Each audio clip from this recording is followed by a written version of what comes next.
The purple dawn. Before the psychic invasion upon the mind, the world of man, the star was fixed and its light was low. A calm and consistent violet glow spread across plain and field. Stable were the senses, in balance was man's perception. Before Velikovsky takes over, does this not represent man's state of mind? And in this sense, understanding hollow you, does the sky represent with its color or hue where our mental energy has drifted, which side of mind we look through? This red and blue shift caused by inner impetus? It is said the ancients didn't know blue. The errors shifted our brains from purple to red, a superstitious view, before switching the sky blue, bringing the logic out in you. Would make sense, the focus on religion then, the intellectual institutions pervading our view, all peer-reviewed. In the days of Rome, stars perceived as red that today look blue. Homer described the sea as wine red. Is not our world trapped in a logic cage, which we, by default, peer through?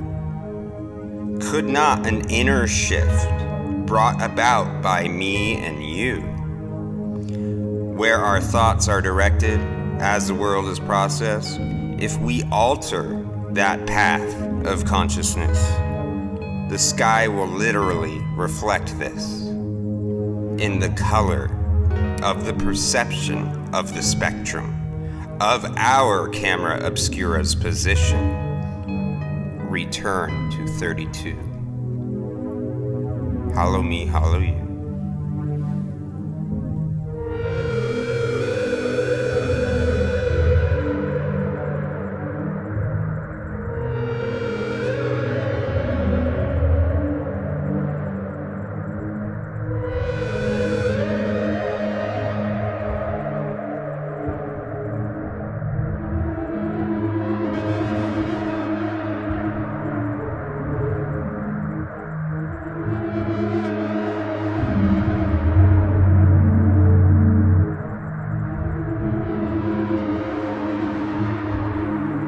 The Adamites, the antediluvial men, were most probably not the first human beings on the planet, even admitting that by expulsion from the Garden of Eden is allegorized a catastrophe which quite destroyed mankind prior to the deluge. It is impossible to declare that it was the first catastrophe. It depends on the memory of the peoples which catastrophe they consider as the act of creation. Human beings rising from some catastrophe, bereft of memory of what had happened, regarded themselves as created from the dust of the earth. All knowledge about the ancestors, who they were and in what interstellar space they lived, was wiped away from the memory of the few survivors.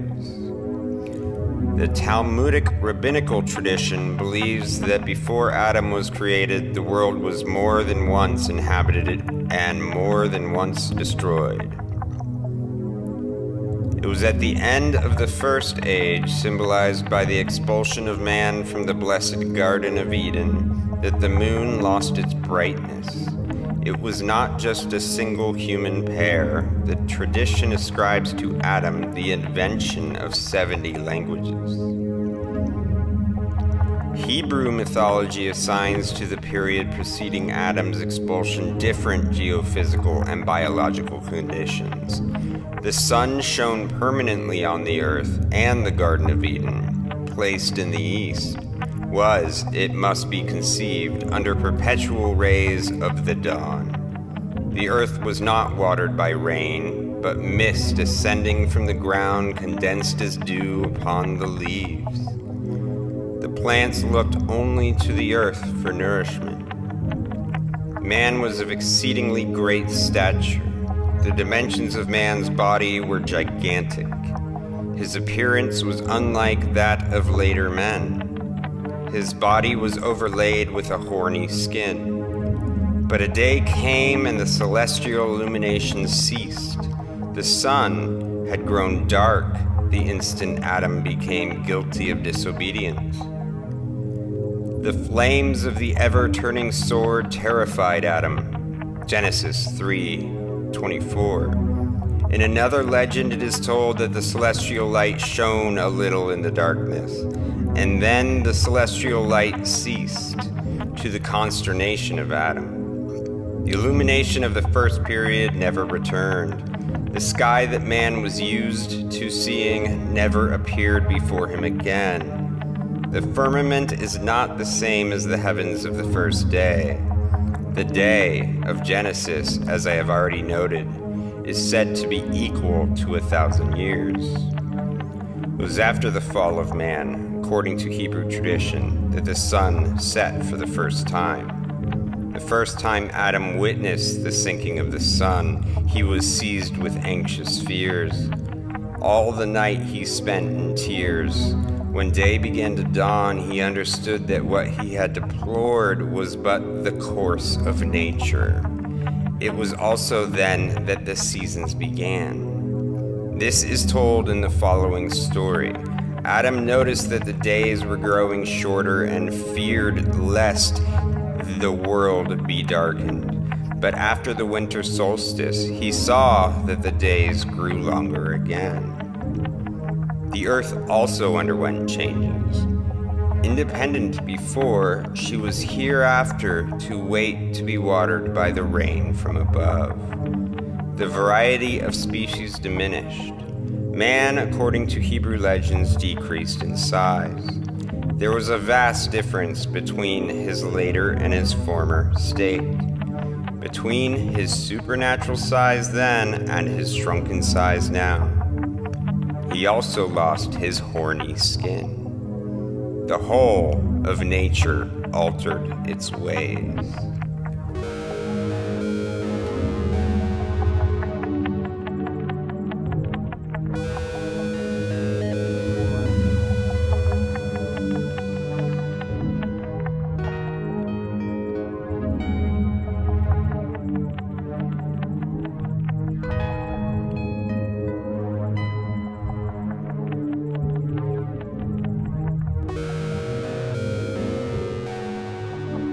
The Book of Adela's Followers of the Ora Linda. Finda's people are just like these. They say a great deal about making good laws, and everyone wishes to make regulations against misconduct, but does not wish to submit to them himself. Whoever is the most crafty crows over the others, and tries to make them submit to him, till another comes who drives him off his perch. The word Eva is too sacred for common use. Therefore, men have learned to say even. Eva means that sentiment which is implanted in the breast of every man in order that he may know what is right and what is wrong, and by which he is able to judge his own deeds and those of others. That is, if he has been well and properly brought up.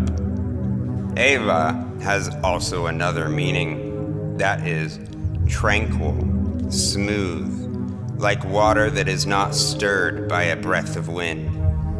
If the water is disturbed, it becomes troubled, uneven, but it always has a tendency to return to its tranquil condition. That is its nature, just as the inclination towards justice and freedom exists in Freya's children.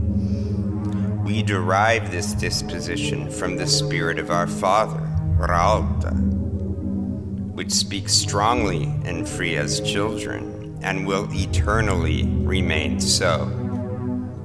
Eternity is another symbol of Ralda, who remains always just and unchangeable. Eternal and unalterable are the signs, wisdom, and rectitude, which must be sought after by all pious people, and must be possessed by all judges. If, therefore, it is desired to make laws and regulations which shall be permanent, they must be equal for all men. The judges must pronounce their decisions according to these laws. If any crime is committed respecting which no law has been made, a general assembly of the people shall be called, where judgment shall be pronounced in accordance with the inspiration of Ralda's spirit. If we act thus, our judgment will never fail to be right.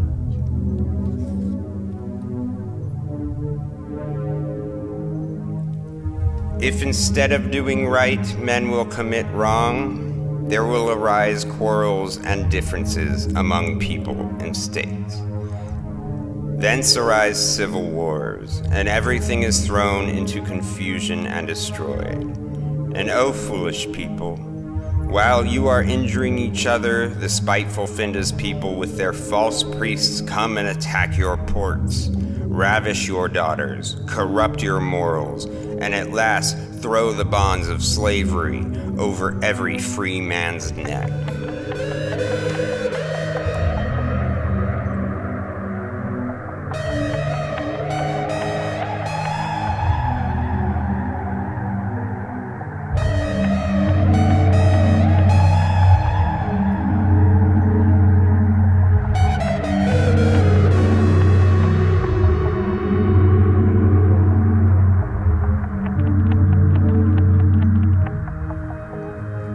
Oaspi, First Book of God, page 357. Two great men created the Creator, the faithist and the unbeliever, the one who hath passed through the trials of the flesh and attained to the Father's voice.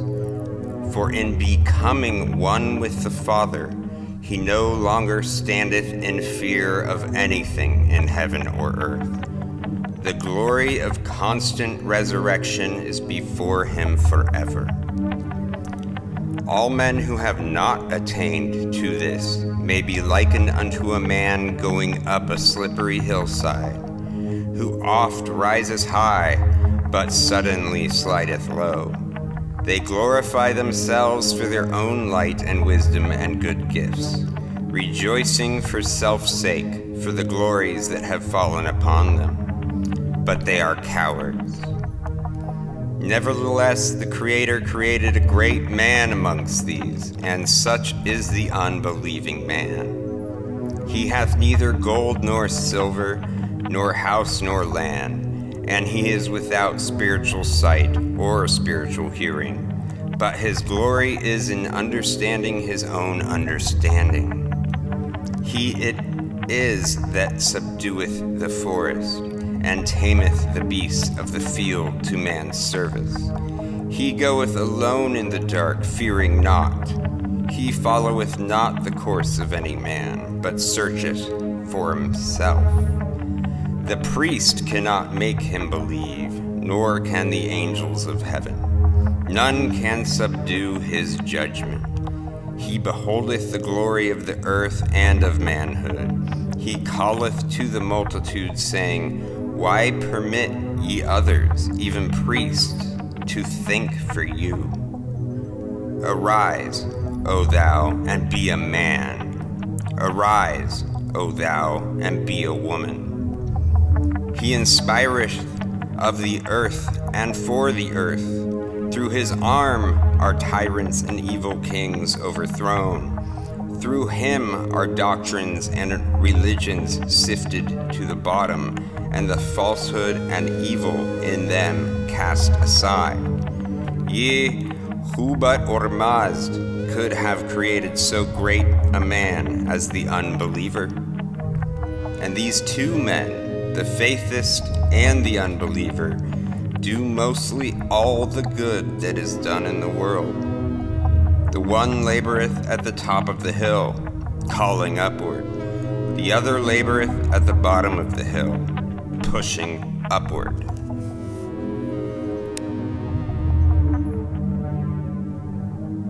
that purple is associated with royalty, and a child is wrapped in pink or blue, deciding for you that first association, your mind's first layer, first cauterized notion of unmovable identification. As an electrical expression, each path leading towards its opposite charge, reaching to connect, these identity markers of blue or red mark layers of unbalanced thought process.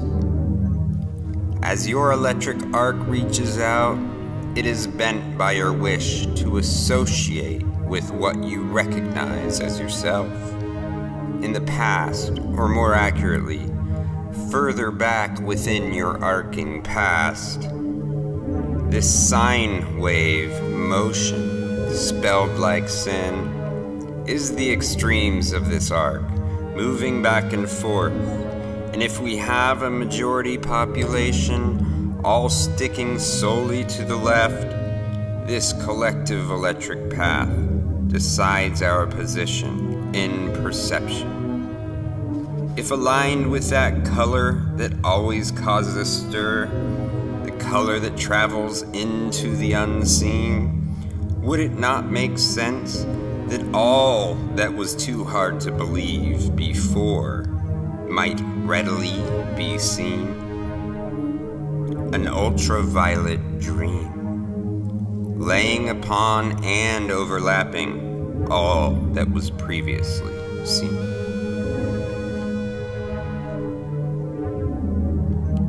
Zarathustra, in a world after a disaster, the people had been severely shifted in mind and perception. The common principle of Mitra, which was the sun and the bowl, is the same balancing process of right and left brain.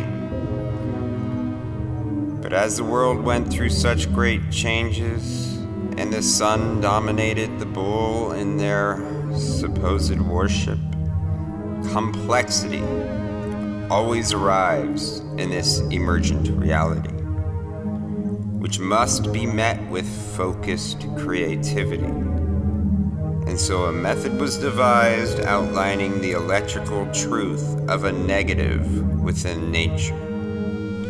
But sadly, the erring dark priests flipped these tools on their head and furthered their deceptions upon men.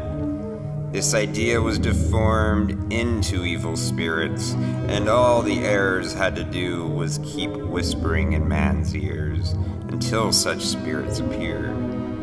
For it is man's position as co-creator of perception.